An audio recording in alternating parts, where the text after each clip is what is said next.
Premièrement, merci beaucoup aux organisateurs de m'avoir invité. Je vais être vraiment en complément aux échanges qu'on a eus depuis ce matin et en fait, je vais ouvrir la réussite scolaire pour parler à la continuité en continuité Natacha sur la question d'employabilité au sens large. Donc, l'employabilité, quelle filière éducative on prend, de quelle façon on est orienté, mais aussi, ultimement, suite à la formation, aussi le rôle des employeurs. Ma perspective, en fait, que je vais retenir, c'est celle des personnes immigrantes. Je travaille depuis une vingtaine d'années dans le milieu auprès des personnes immigrantes. Juste pour me présenter très rapidement, je suis anthropologue. Dans une ancienne vie, j'étais conseillère en emploi auprès des personnes immigrantes. C'est vraiment ce que nourrit ma pratique. Je suis maintenant chercheur au CIUS nord de l'île et je continue mes implications au niveau des recherches-actions et je suis aussi formatrice pour des intervenants de première ligne pour penser l'adaptation des pratiques pour répondre aux spécificités des personnes immigrantes, en particulier les nouveaux arrivants.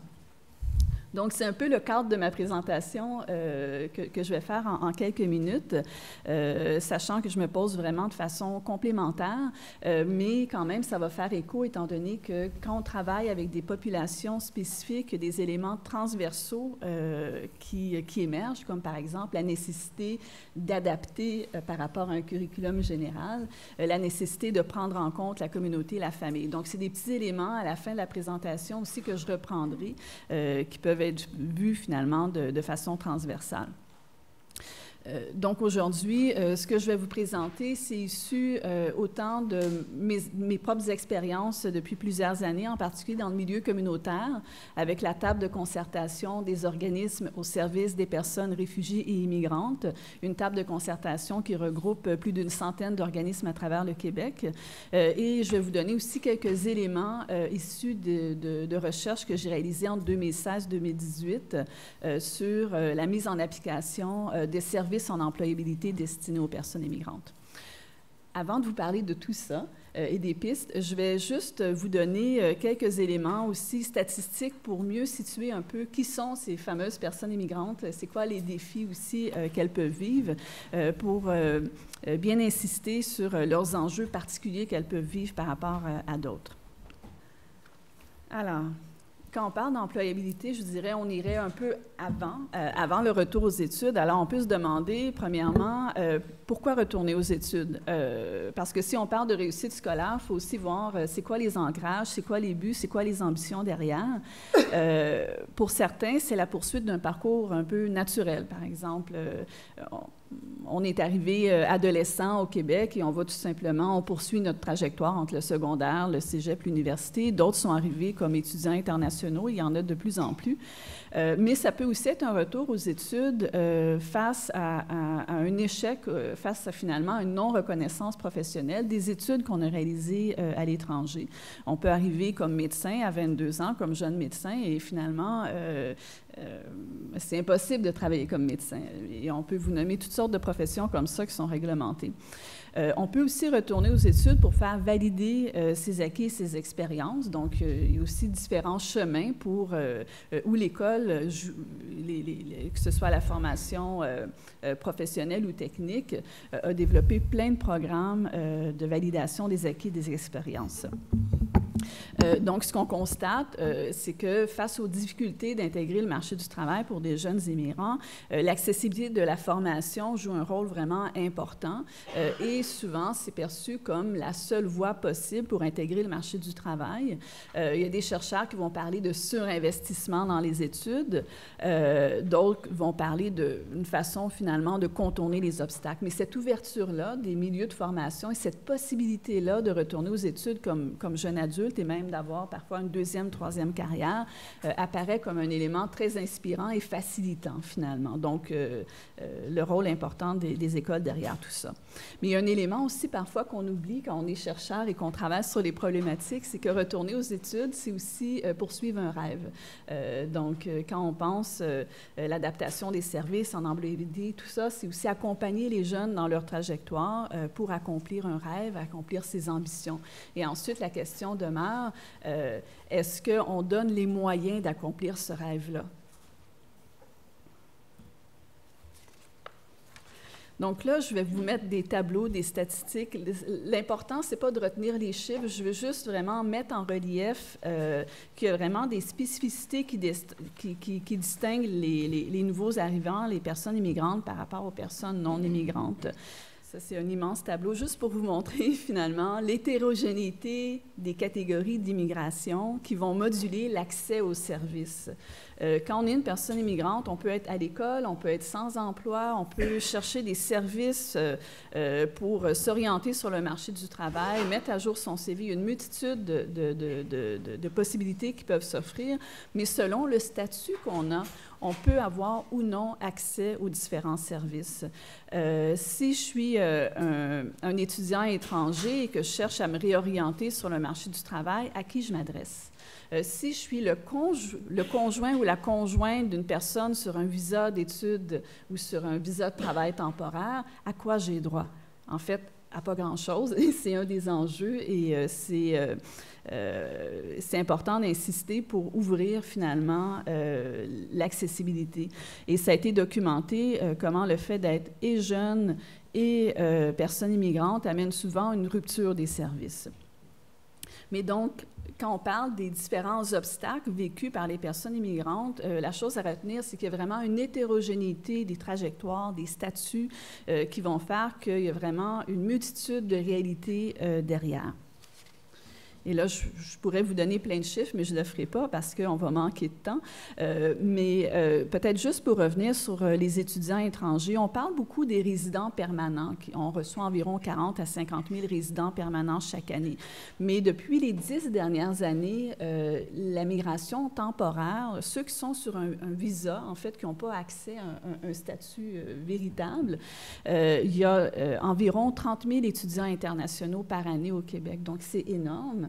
Et comment ils sont orientés, c'est quoi leur perspective, si jamais ils souhaitent vivre cette fameuse transition-là pour la résidence permanente, comment ils trouvent leur place dans tout ça.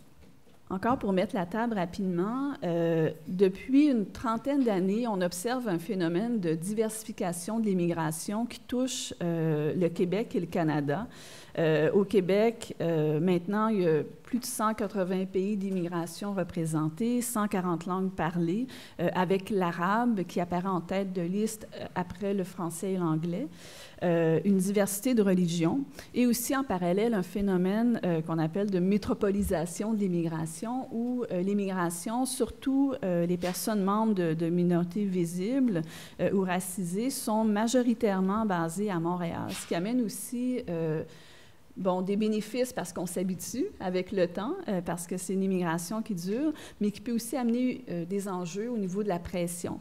Je participe à de nombreuses tables en lien avec l'immigration, notamment dans le nord de l'île, et les ressources, parfois, se trouvent... je pense aux classes d'accueil pour les jeunes, par exemple, où est-ce qu'il y a carrément un manque de ressources pour bien accompagner. Mais pourquoi je vous présente tout ça? C'est que aussi la diversification des migrations se pense en fonction aussi de la société d'accueil. Et dans le contexte actuel, politique, idéologique, pensons au phénomène d'extrême droite, d'islamophobie, de discours dominants, notamment avec notre voisin du Sud qui rend certains discours un peu normalisés ou tolérables, des choses qui ne se disaient pas avant, amènent des enjeux. Et là, on se demande, quelle est la place qu'on donne à ces jeunes-là dans un contexte, finalement, de polarisation du discours. Mais ça, je m'arrête ici, mais c'est juste pour mettre en contexte. Ce qu'on constate pour les personnes immigrantes, c'est que de façon générale, puis je ne vous demande pas de regarder les chiffres de façon précise, mais de façon générale, les personnes immigrantes ont une scolarité vraiment de très loin supérieure aux non-immigrants. Donc, par exemple, il y a environ le tiers des Canadiens qui ont un diplôme d'études universitaires, tandis que plus de 50% des nouveaux arrivants, donc des personnes immigrantes, qui, eux, ont un diplôme universitaire. Donc, déjà, on voit qu'ils ont déjà un bon niveau de scolarité. Mais il y a d'autres enjeux qui vont jouer à travers tout ça. Il y a aussi un autre élément, puis on parlait de l'hétérogénéité des statuts. On peut le voir aussi au niveau de la scolarité. Des niveaux de scolarité différents vont également amener des besoins différents. Pensons par exemple à une personne réfugiée, un jeune qui a vécu dans un camp de réfugiés de 14 ans jusqu'à 18 ans, qui n'est pas retourné sur les bancs d'école, qui arrive à Montréal, analphabète, allophone. C'est quoi les possibilités qu'il a de s'insérer, de se développer? On parlait du rêve tout à l'heure, est-ce que le rêve qu'il a, par exemple, de devenir ingénieur ou infirmier, est-ce que ce sera possible? Est-ce qu'on lui donnera les moyens, les conditions de réaliser ces rêves-là, sachant qu'il s'inscrira en éducation des adultes, sachant qu'on pourra l'orienter vers telle ou telle filière selon la lecture qu'on fera de son potentiel? Et c'est là qu'on tombe, on parlait de l'interculturel un peu plus tôt, c'est là qu'on tombe aussi dans l'importance de sensibiliser aussi ceux qui orientent, ceux qui accueillent, pour percevoir aussi le potentiel de la personne au-delà de ces difficultés.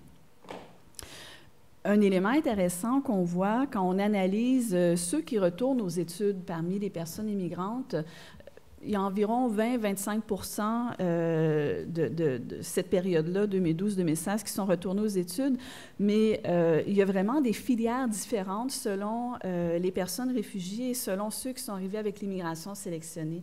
Les personnes réfugiées, les 3/4 sont retournés aux études au niveau diplôme d'études professionnelles et collégiales, et plus que 50% des immigrants sélectionnés qualifiés sont allés vers la filière universitaire. Comment on peut comprendre cette différence-là?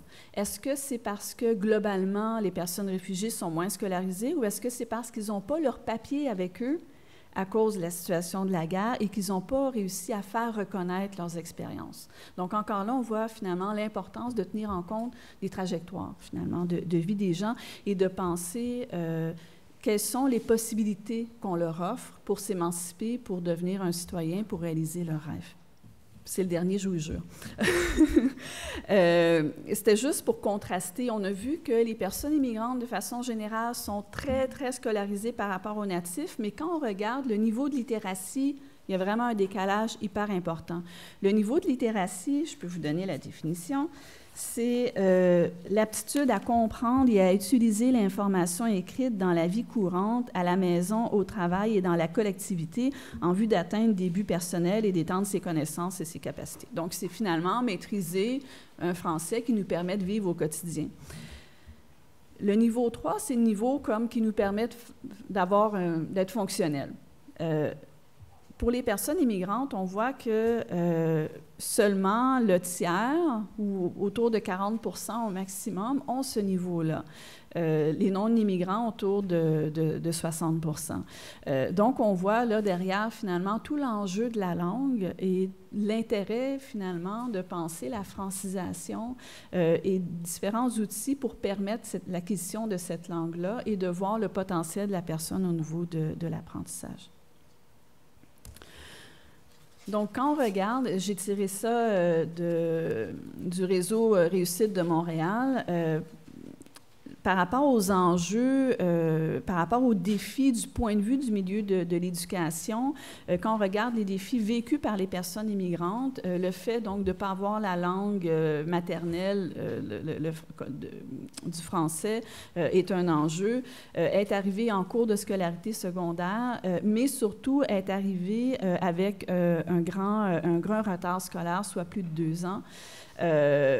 Et aussi, un autre élément, c'est de terminer la scolarité dans l'éducation des adultes. Et là, ce serait intéressant de voir pourquoi. Est-ce que c'est par rapport au service? Est-ce que c'est par rapport au type d'encadrement qui est différent? Très rapidement, parce qu'il me reste 5 minutes, je vais vous donner quelques perspectives d'employeurs et de personnes immigrantes par rapport à ces défis-là puis aux éléments facilitants.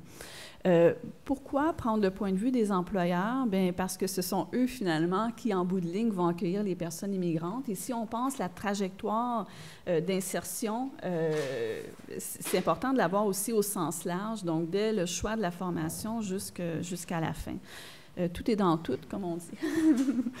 Alors, du point de vue des personnes immigrantes, j'ai rencontré plus que 200 personnes, pas rencontré, mais on a rejoint plus que 200 personnes dans le cadre de ma recherche postdoctorale, dont des personnes immigrantes et des employeurs. Et pour les personnes immigrantes que j'ai rencontrées, dont certains étaient également étudiants étrangers, travailler dans son champ de compétences, étudier, puis accéder à un emploi de qualité, c'est le défi majeur. C'est souvent, ils vont dire, c'est la poule et l'œuf. Par quoi on commence? Qui va me donner une chance? Mais il y a un élément très sensible qui est apparu, qui m'a réellement touchée, c'est la nécessité de sensibiliser les équipes, autant les équipes de travail que les milieux d'études. Je pense par exemple à une personne réfugiée qui étudiait comme préposée aux bénéficiaires, qui a vécu un épisode de discrimination de la part de sa professeure. À qui elle s'adresse? Dans le cas où une personne n'est pas sensible et étiquette un élève, malgré la bienveillance générale des professeurs, les préjugés peuvent exister. Quelles sont les ressources disponibles? Donc, elle me disait à la fin de l'entrevue avec elle, « Marie-Jeanne, s'il te plaît, si tu as un message à passer, c'est important de sensibiliser les écoles aussi. » Elle dit, « C'est pas parce que j'ai la peau noire que je suis différente, je suis fière d'être noire. » Il y a aussi toute la question des visas temporaires qui vont limiter finalement les possibilités professionnelles et académiques des différentes personnes. Et il y avait aussi certains étudiants qui me disaient de façon critique, les écoles, est-ce qu'elles sont là pour répondre à mes besoins ou est-ce que c'est plus comme un marché? Oui, on va aller en région, on va faire vivre par exemple des programmes, mais ultimement, est-ce qu'on est venu me recruter pour moi, mes ambitions? Du côté des employeurs, on parle beaucoup de l'enjeu de la langue, l'adaptation aux équipes de travail. Je vais revenir sur les éléments facilitants tout à l'heure, mais de façon transversale, que ce soit les personnes immigrantes, les employeurs, les intervenants, les conseillers, malgré toutes les ressources disponibles, souvent, il y a comme une... Parfois, trop, c'est pas assez. Comment s'y retrouver? À qui je peux m'adresser? Qui pourrait me conseiller, m'accompagner là-dedans? Un employeur me disait, je pense que si on avait un endroit pour appeler directement, ce serait merveilleux. Donc, au-delà des pages web, au-delà des téléphones. Je vais passer sur des besoins qui interpellent, puis après ça, je vais aller à la fiche de la conclusion. Des éléments qui interpellent, c'est que la majorité des services qui sont dédiés, ils visent finalement à ce que la personne immigrante soit préparée à affronter le marché du travail. On va beaucoup baser sur l'empowerment de la personne, mais une fois sur le marché du travail, ce qu'on remarque auprès des employeurs, c'est que la plupart des problématiques se trouvent au niveau relationnel dans les équipes de travail. Les employeurs n'ont pas toujours les outils pour accueillir, ils n'ont pas toujours l'ouverture aussi pour adapter des façons de faire. Où est-ce qu'on va dire, par exemple, c'est sûr que si tu es immigrant, je vais aller te chercher, mais si tu corresponds à mes attentes. Donc, il y a toujours des limites aussi par rapport aux adaptations. Et on peut regarder, bon, dans le niveau de l'éducation aussi, comment on pourrait interpeller ça. Mais donc, la grande difficulté, c'est qu'on axe beaucoup sur les cheminements individuels, mais qu'est-ce qu'il en est de l'adaptation qu'on va faire dans les différents milieux d'accueil, incluant les milieux professionnels? Donc, si je conclus avec les pistes, quelques pistes porteuses, j'aimais beaucoup la séparation de Natacha qui montrait avec la distinction, travailler sur l'environnement pour penser les conditions, la sensibilisation, penser des pratiques au niveau académique et penser ensuite le soutien aux personnes et aux familles. On pourrait séparer. En fait, c'est un petit pot pourri, mais on pourrait vous en donner 2 pages. Mais un élément transversal qui rejoint aussi la conférence de ce matin, c'est l'importance de sensibiliser les milieux qui accueillent, de penser l'insertion, l'inclusion de façon bidirectionnelle, où on a chacun de petits bouts à faire aussi. Penser les services de soutien à l'intégration de façon plus large. Et ça fait vraiment aussi écho à ce que Natacha disait ce matin, où en fait le jeune, voire le jeune adulte, fait partie d'un milieu de vie aussi. Il y a eu des pratiques porteuses comme les intervenants scolaires communautaires pour les personnes immigrantes qui ont vraiment eu un écho extrêmement positif qui a été mis en place notamment par la table de concertation des services des personnes réfugiées immigrantes. Est-ce que ça pourrait, par exemple, être étendu à la formation continue pour continuer à offrir des services spécifiques pour les personnes immigrantes? différentes. Il y a aussi tout le lien avec les organismes d'accueil. On a mentionné le lien avec les CJE, par exemple, qui est fondamental, mais aussi tous les organismes d'accueil d'établissements qui peuvent aussi répondre à certains besoins.